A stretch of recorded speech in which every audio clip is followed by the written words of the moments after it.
अस्सलाम वालेकुम वरहमतुल्लाह। एक औरत का शौहर रोज़ किसी न किसी मेहमान को घर ले आता और अपनी बीवी से कहता कि इनके लिए खाने का इंतज़ाम करो।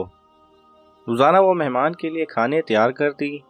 आखिरकार वो रोज़ के मामूल से तंग आ गई और एक दिन रसूल पाक सल्लल्लाहु अलैहि वसल्लम के पास गई और कहने लगी, या रसूल अल्लाह सल्लल्लाहु अलैहि वसल्लम, मेरा शौहर रोज़ाना किसी न किसी मेहमान को घर ले आता है और मैं खाने बना बना के थक जाती हूँ। या रसूल अल्लाह सल्लल्लाहु अलैहि वसल्लम, कोई ऐसा तरीका बताएं कि मेरा शौहर घर में मेहमान ना लाए। उस वक्त नबी पाक सल्लल्लाहु अलैहि वसल्लम खामोश रहे और वो औरत नबी पाक सल्लल्लाहु अलैहि वसल्लम की खामोशी देखकर घर वापस आ गई। अगले दिन नबी पाक सल्लल्लाहु अलैहि वसल्लम ने उस औरत के शौहर को बुलाया और कहा कि कल मैं तुम्हारा मेहमान हूँ। वो आदमी बहुत खुश हुआ और घर आकर अपनी बीवी को बताया कि आज नबी पाक सल्लल्लाहु अलैहि वसल्लम हमारे मेहमान बन के आएंगे।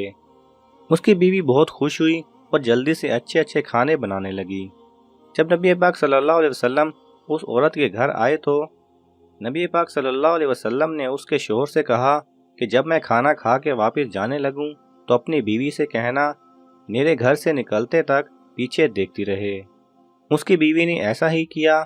जब नबी पाक सल्लल्लाहु अलैहि वसल्लम वापस जाने लगे तो उस औरत ने क्या देखा कि रसूल अल्लाह सल्लल्लाहु अलैहि वसल्लम के साथ बिच्छू, सांप और कीड़े मकोड़े सब साथ जा रहे थे। वो ये मंजर देखकर बेहोश हो गई। अगले दिन वो फिर नबी पाक सल्लल्लाहु अलैहि वसल्लम के पास गई तो नबी पाक सल्लल्लाहु अलैहि वसल्लम ने उस औरत को बताया कि मेहमान अपना नसीब खुद लेकर आता है और जो मेहमान के लिए मेहनत की जाती है उसके बदले जब वो वापस जाता है तो साथ उस घर से सारी बलाओं और उस घर के सारे गुनाह साथ ले जाता है। इसलिए घर आए मेहमान की कदर करें और हस्ब इस्तात खुशी खुशी मेहमान नवाजी ज़रूर करें। मेहमान अल्लाह की रहमत हैं जो अपना नसीब लेकर आते हैं। अल्लाह हमें हिदायत दे, आमीन। अगर आपको ये वीडियो पसंद आए तो इसे लाइक और शेयर कीजिए। किसी भी किस्म के सवाल और इजहार राय की खातिर कमेंट्स कीजिए और मज़ीद ऐसे दिलचस्प वीडियोस देखने के लिए हमारे चैनल को सब्सक्राइब करें और साथ में बने बेल आइकन पर लाजमी क्लिक करें।